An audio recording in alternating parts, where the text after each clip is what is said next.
Someone said to me, how did you guys get over the hump and get good? How did you get players to come? I said, I sat over and I looked at him on the other side of the desk. I said, I can guarantee you, based on the skill set I have in this program, you will play right away. And you and I are going to build this program and do something no one's ever done here.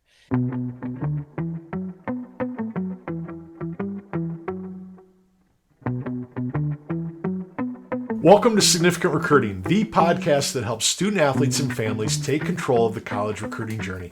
Today's guest is Paul Svagdis, head baseball coach at Westmont College, who brings nearly 30 years of experience, over 850 career wins, and a proven track record of developing elite athletes on and off the field. In this episode, we dig into exactly what Coach Svaggy looks for in a recruit and why, if a kid has quick hands, he believes he can turn them into a ball player. Now, he's from Boston, so if you're from the Boston area, it's not going to hurt if you're from Boston. Let's put it that way. Whether you're just starting your recruitment or navigating decision time, this episode is full of valuable insight. And before we dive in, don't forget to subscribe and check out all my tools, books, and free resources at CoachMattRogers.com. All right, let's get started. Here's my recruiting conversation with Coach Paul Svagdis.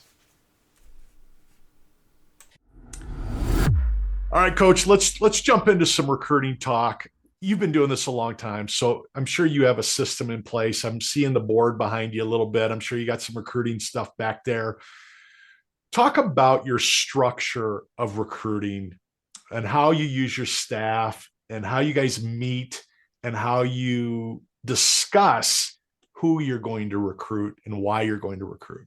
Yeah, so that's evolved through the years, of course, with access to social media, the access of the club environment or personal coaches, Tread, Driveline, all those places have had a really positive impact on the recruiting process in a lot of ways, but also I also think allow you to really like strategically go look at kids that have specific skill sets that you might be interested in, right? So the club and the travel ball have all come together and they understand that their business model is to help these kids get off to the next level.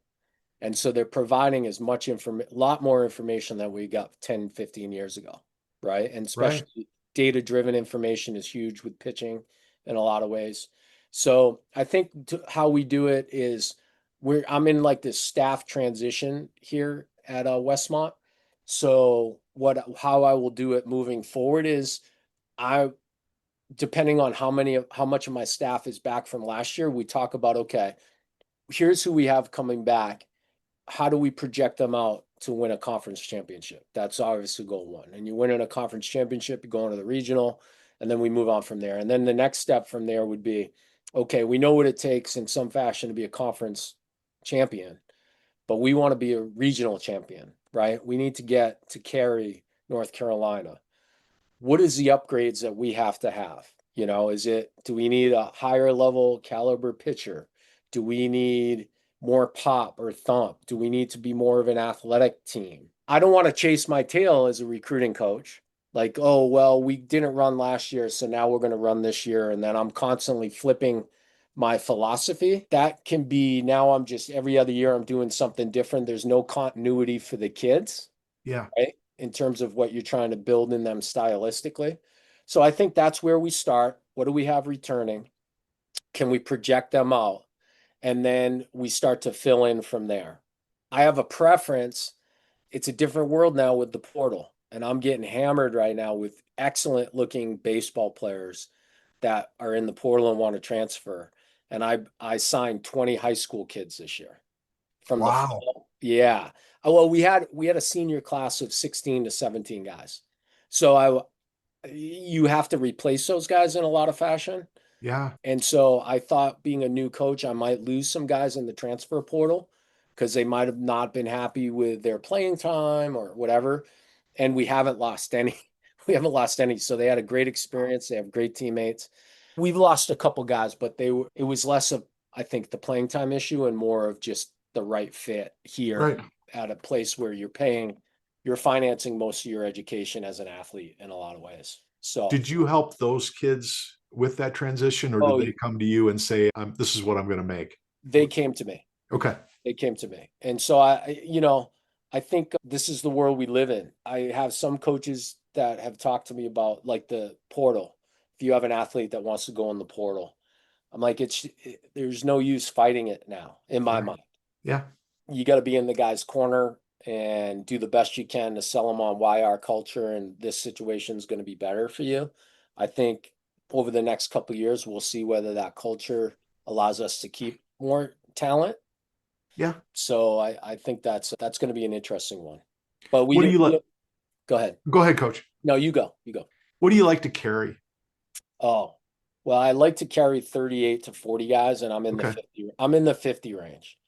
But Okay. we were 54 guys last year. And because we didn't have any real guys go in the portal and I brought in the same amount of seniors, we're at that. We need to figure out, I would like to right size without cutting kids. Yeah. I'm with you. All right. So So you are where you are with post COVID, big class graduates, yeah, bringing in a bunch of high school kids. You have to do what you have to do. Injuries, class time. There's so many things that you have to have a big roster to get you through a long season, especially when you're playing 50 plus games, and yeah, you need arms. yep, And I'm assuming you're a 50 guy, half pitchers, half yeah, utility, yep, exactly. carry That's three what it is. catchers, sometimes four. Probably four. Yeah, Okay. yep. How do we keep, maybe this is the wrong question. Let me rephrase it. How do we make sure 20 guys, 18-year-olds are coming in the program, they're developing, they're understanding the culture, they're understanding what can be here long term if they're committed Hmm. to being here for 4 years Yeah, and growing with us coaches and growing with the staff? How do we create that? yeah. So I think it starts. I think I inherited that culture here where the culture of the seniors is incredible here. And the leadership like gets filtered. And being a part of the Westmont program is something that these kids really, really enjoy. They're treated well, they treat each other well. And so that kind of colloquial we're a family mentality. These kids literally love being a part of the Westmont program because of how they treat each other. So I think you have to have great leadership with your upperclassmen that they're taking the younger kids under their belt and letting them know, hey guys, I was there. I was a part of the national championship team in 23 or 24, whenever that was. I think it was 23. And I got 25 at bats that year. And the following year, I became a starter and I was an All American. Yeah.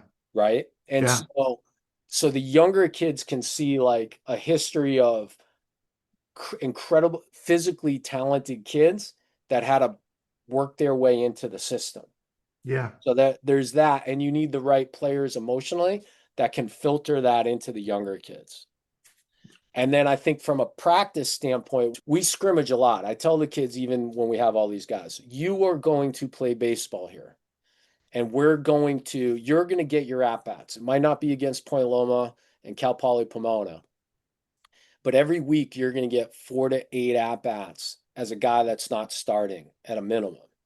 We scrim 3 days a week right now because we have the talent to do it.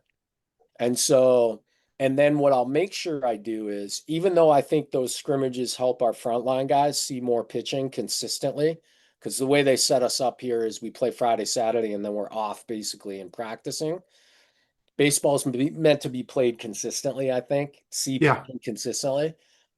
I'm constantly feeding positive feedback into our backups. We won this weekend because we scrimmed Wednesday, Thursday. And you came out and tried to compete and we put the scoreboard on.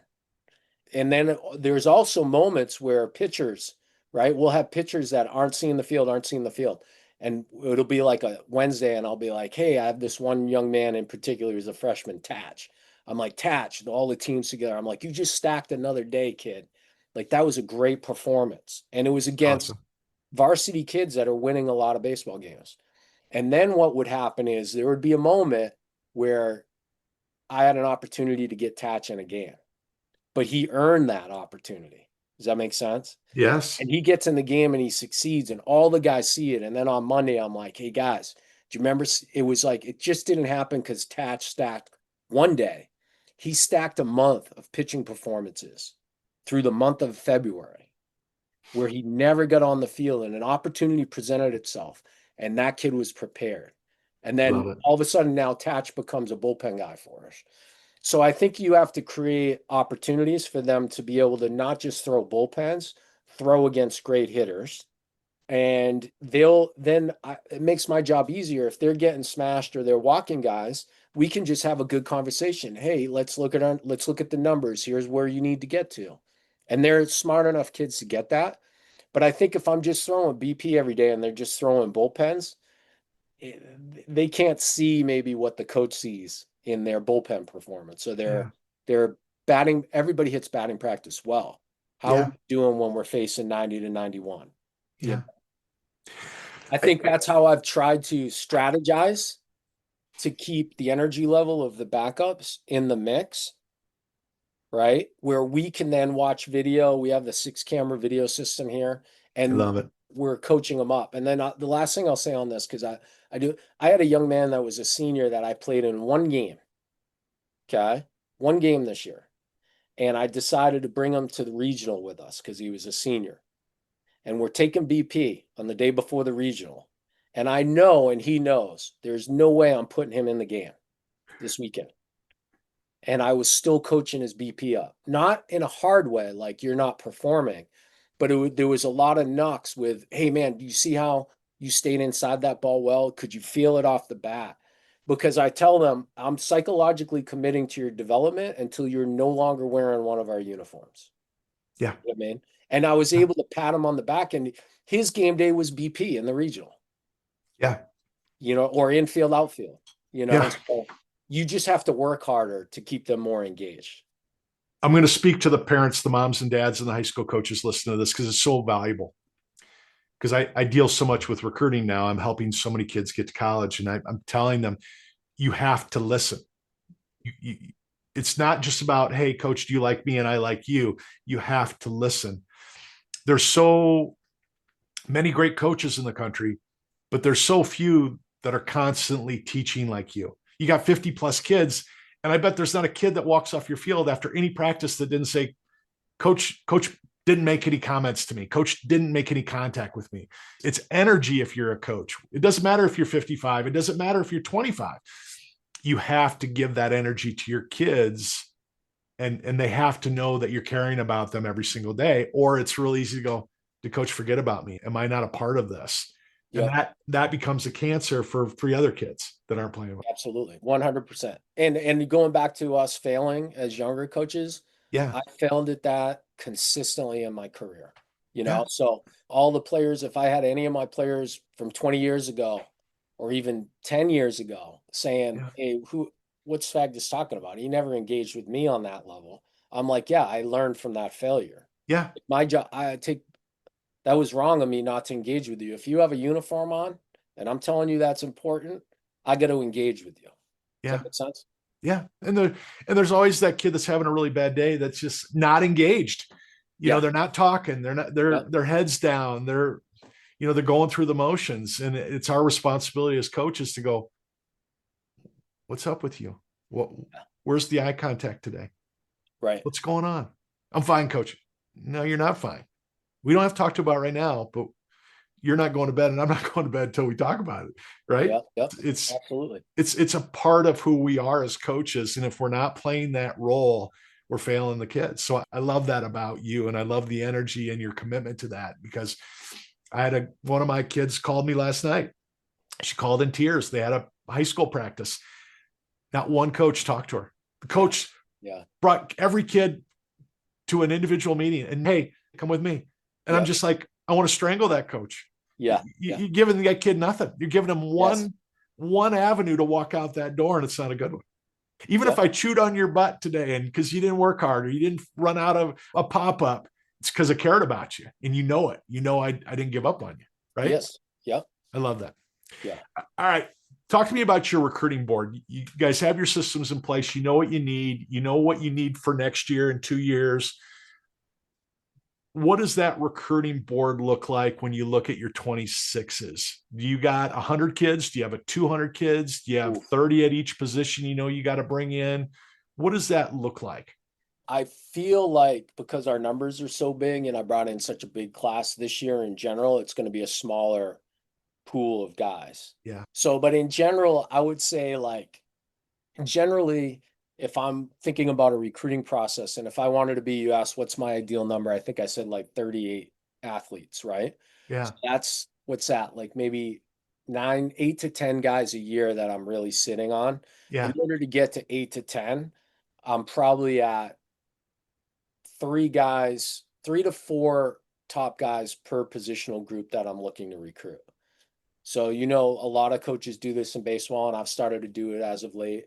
You're going to recruit shortstops because you can Yep. always move them to center field if they run well, or third base or second Yep. base. Yep. So those guys you're gonna need multiple middle infielders that you like athletically. You always going back to you asked how many catchers? I would like a catcher in each class, right? Yeah. So that would Me give too. us Yeah. four. So we look at the board and we're like, okay, we might need 2 catchers this year. Does that make sense? Yeah. So then maybe one's a freshman, but one's a sophomore portal guy to create that gap between senior, junior, sophomore, freshman. We like to develop them because now with the portal, I have the luxury to say, hey, I actually need a senior catcher. Yeah. Maybe that's what we need to sit on this year in June or July and August. Does that make Yeah. sense? Yeah. And then outfield will probably, if I'm looking for like a couple, it depends. If I'm looking for a center fielder, I think the speed component comes into it, just like that 80s and 90s model. Yeah. If it's a corner outfield, I'm looking for probably a little more of a thump guy, Yep. right? That I think can slug pretty well. So if I'm looking to bring in 2 of those corner outfielders, I'm probably jumping on about 6 of them that I narrow a pool down to 6. Okay. Does that make Would sense? that would you guys might look at 50 to 100 of those kids to get it down to that 6? Yeah, I would probably say that. Yeah, I mean, I don't even know what the number is because every day I'm looking, Yeah, right? it never ends. Yeah. Yeah, yeah. So, and now you can look on Twitter. So everybody's throwing out their profile, right? So I Yeah. could go, hey man, let me watch his swing on video. Yeah. And then I'm like, oh, I like that swing. Let me look at his numbers. Yeah. Then going back to our process with my recruiting coordinator, I'll say, hey, can you reach out to his coaches? Can you find out what his character's like and if they like him and what have they seen? Yeah. And then it would come down to now we'll go watch them play. Now you want to see them live. Uh-huh. Yeah. Yeah. Yeah. At what point will you invite that kid and their parents to campus? If we'll invite them up to campus if I feel like they're a legitimate prospect for us. Okay. Is that a camp invite for you, or is that We'll come invite visit first? everybody to camps. We've Camps have been a great asset for us Yeah. because there'll be kids at camp that show up at camp because we have a mass database, right? Because Right. when I get off the podcast today, I'll look at my email. I'll have 15 emails from probably 15 good baseball players with video that I Right. kind of got to pour through quickly, and then I'll send them a questionnaire. They're in our database. They're all going to get invited to our event. The guys that show up to our event and then their numbers are good, we're going to jump on them right away because they showed an interest in our school. I like them. So now we almost got the hook in. We've almost set the hook. So those ID camps are huge, I think. We've got Well, and incredible. they're doing so much of the work for you. You don't have to Yes. convince them to look at your school. They're already Yep. excited about Westmont because they're showing up. They're already excited about you, Yep. right? And they're coming to you to see you get to see them play live and work with them, right? Exactly. I love Yep. that. And you Yeah. can manipulate the process. So if I go down to, I went down to Mater Dei in the spring looking at a guy, and let's say he gets up maybe twice, maybe 3 times, 7 in a high school game, and he walks twice. Hey, he walks great, but I need to see him swing the bat. Yeah.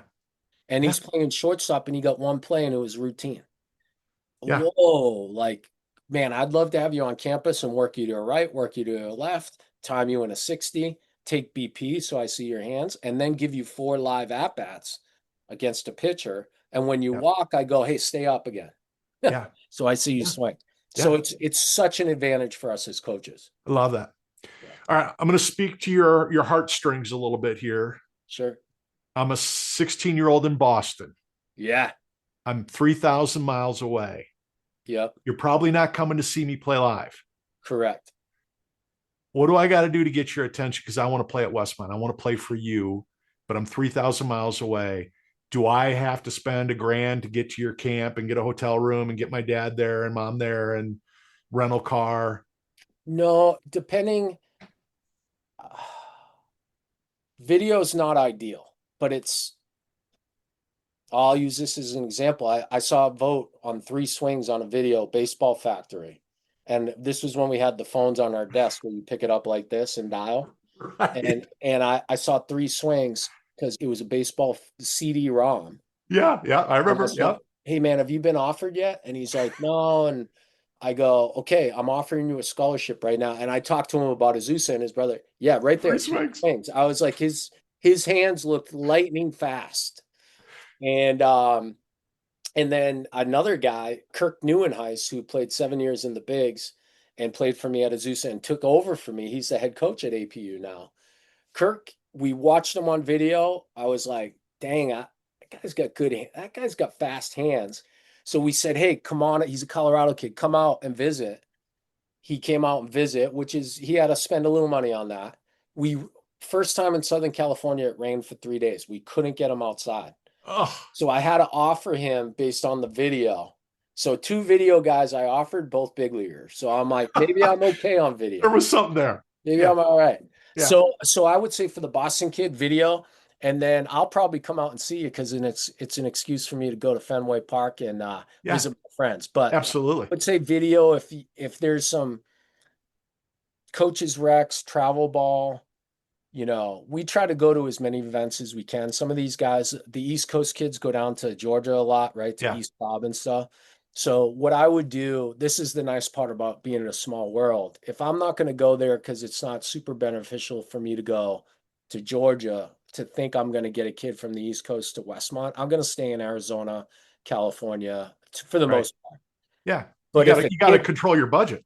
yeah, exactly. But if a kid really loves us, like I have enough colleagues and friends that I've been coaching with through the years that will be there and probably be able to see that kid. So you're doing your own research as a coach because that young man loves the school. Absolutely, So, absolutely. Real quick about film.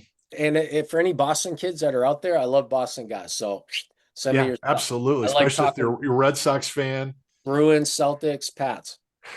Quick thoughts on Rafi Devers? He's going to do well with the Giants. I think it was a tough situation that probably wasn't handled well emotionally right out of the gate.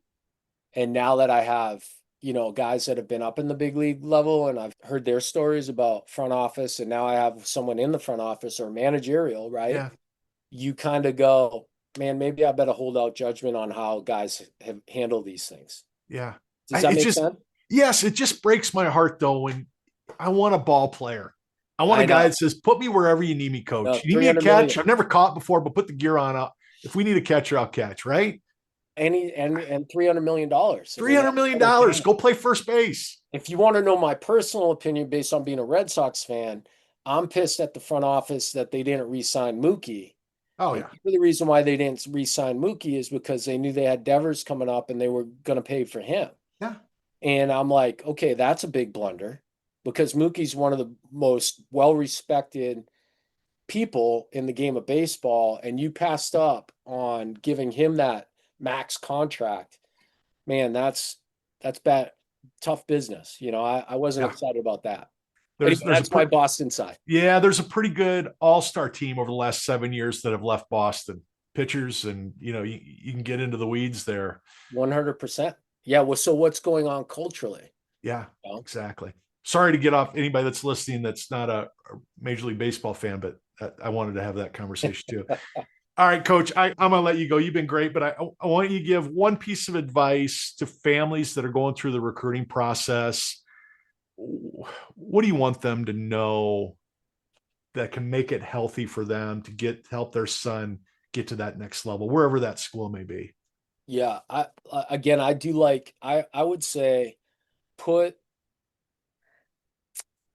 if you have the resources or you have to figure out how you're going to spend your resources, find matches at different levels because we all want to play Division I baseball. I 100% on board with that. But find a school that matches a couple Division III, a couple NAIA, a couple D2, and then your D1s. Does that make sense? Yep. And put yourself in situations where those coaches at those institutions will be there. Yeah. As simple as that. So if that's coming to a camp, come to a camp. If that's doing a multi-camp, if you're an academic guy, this is a super expensive camp, but for kids that actually have the money to do it. But show ball is a big academic camp where all the Ivy League guys are. Yep. But that a lot of I kids imagine the NewMat coaches go to those as well. they do, yeah. Yeah. Yep. And so like spread yourself out to these areas where those coaches are going to be on the field. Yeah. Does that make sense? Yeah. I think that's Absolutely. and they get to interact with you personally and then even like I told my son who played high school baseball, I'm like, hey man, there's always going to be a place for you to play baseball.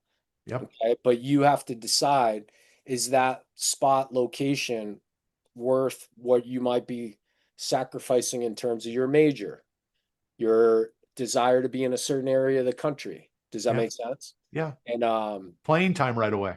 playing time right away, all Yeah. those things. And I think finding the right institution is the right start.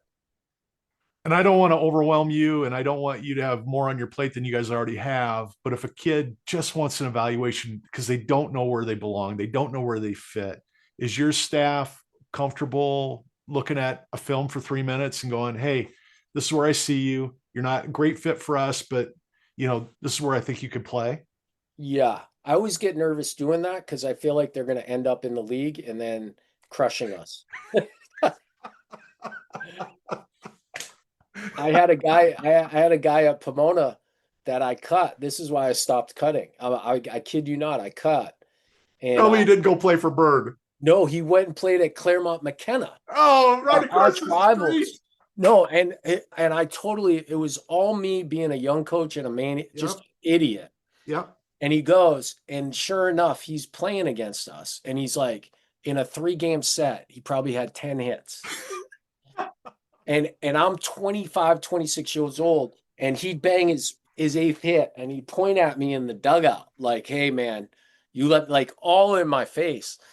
So here's what's great about life. Here's what's great about life. He's a great kid, and he was probably a really good player. And I was just 26 years old, made the wrong call.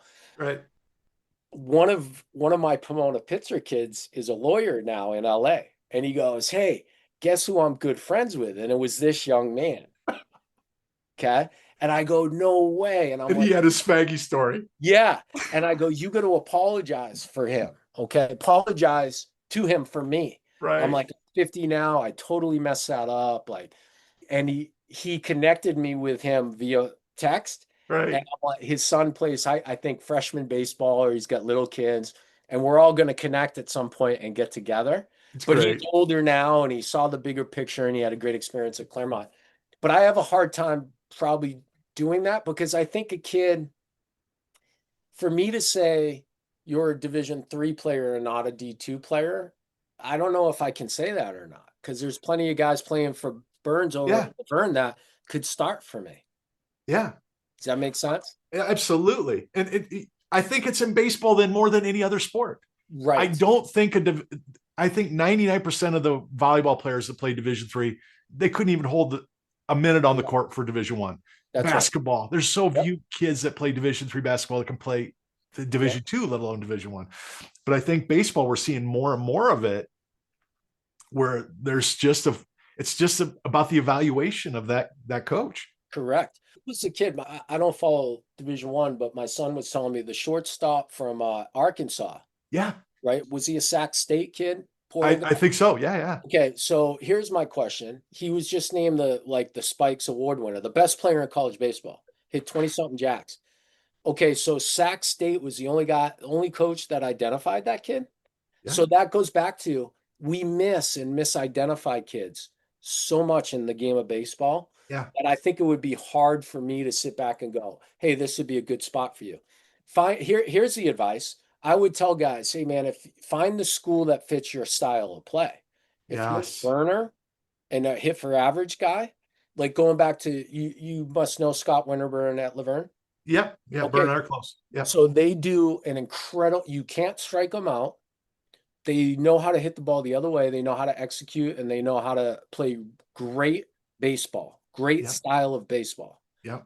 So if my son were not a 6'2" plotter with his feet, but had good feet, could turn a double play, and had bat control, I'd be like, you need to go play for Scott Winterburn Yeah. because you're going to win games and you're going to be highly successful because of the style of play Coach Winterburn has with his athletes. Yeah. Incredible. And then I bet you Scott would say, because he said this about my Tufts team, we had some guys hit some home runs in a series with them, and they were ranked in the top whatever 10 in the country because Yeah. they're awesome. And he probably remembered my Azusa teams, which were like that. And Yeah. he'd be like, dang, you guys are aggressive. So Yeah. at the plate, but we're going to swing and miss more than Scott's teams. Yeah. So I would say too, if you're like that athlete, go do your research. Find out what the Lavernes look like, what the Pomonas look like, Redlands, because we all coach similarly in some ways we have different stylistic approaches. Yeah. And it's for me, it's teaching kids you got to look everywhere. You Yes. know, just because this school has a name or this school has a reputation, man, it might be a brand new coach coming in and this guy's great and he's a great fit for you. So go look. You know, Yes. everybody's got a cafeteria, everybody's got dorm rooms, everybody's got a Yeah. library. Find a coach, find an environment, find a culture that you fit, and you're going to grow there. 100%. And going back to Pomona, 8-32, they hadn't had three Yeah. winning seasons in school history when Yeah. I got there in 96. Yeah. So someone said to me, how did you guys get over the hump and get good? Like, how did you get players to come? I said, I sat over and I looked at him on the other side of the desk. I said, I can guarantee you, based on the skill set I have in this program, you will play right away. And you and I are going to build this program and do something no one's ever done here. Yep. And now if there's a kid on listening to this right now and goes, that fires me up, find a program with a young coach that's trying to turn something around. Yep. Because it's going to be hard and Yep. you're going to feel the daggers from former like players and current guys in the program. But if you want that experience, those guys still we get together because they went from 8-32 to 36-7. Yep. And they saw how hard it was to do that. And they attribute a lot of their success in their personal life now that they're 45 to the things they had to go through in that progress of turning a program around. So Yep. that's exciting stuff. And there's plenty of great coaches out there that are doing great things with teams that need to turn things around. I think of Tyler Latorre at Pepperdine, who I took over for. They're in this process of he's trying to flip the script over there right now. What an exciting time if you're one of those guys. Absolutely. And they have an incredible history, of course, but it'd be pretty cool to be a part of that run that Tyler's going to bring there to put them back where they used to be. Yeah. Yeah. Too many kids go chasing a legacy instead of saying, I'm going to go build one. Yeah, exactly. And that could resonate with someone on Yeah. the listening. Yeah. Coach, it's been a pleasure. Hope you don't mind if I call you a friend. I just loved having you Absolutely. talk, and I'm gonna send you a book and get your feedback on my recruiting book. But Oh, just so great. you have one, but I wish you guys all the best of luck. Have a great summer, and I'll look forward to future conversations. Sounds great. Thank you very much. A big thank you to Coach Paul Svagdis for joining me and offering such a clear look into how a championship caliber coach evaluates talent and builds programs that last. I love his humility and I love his dedication to doing it right and doing it his way. If you're a student athlete or parent trying to navigate the recruiting process, remember, you don't need 100 schools. You need the right fit. And sometimes it starts with something as simple as quick hands and the right attitude. And don't forget to subscribe so you never miss an episode. And head over to CoachMattRogers.com to check out my books and to schedule a free college recruiting strategy session with me. Thanks for listening. And as always, remember, recruiting isn't about chasing offers. It's about pursuing significance. And we'll see you next week where I have another great guest ready to help you with your coaching and recruiting needs. Have a great week.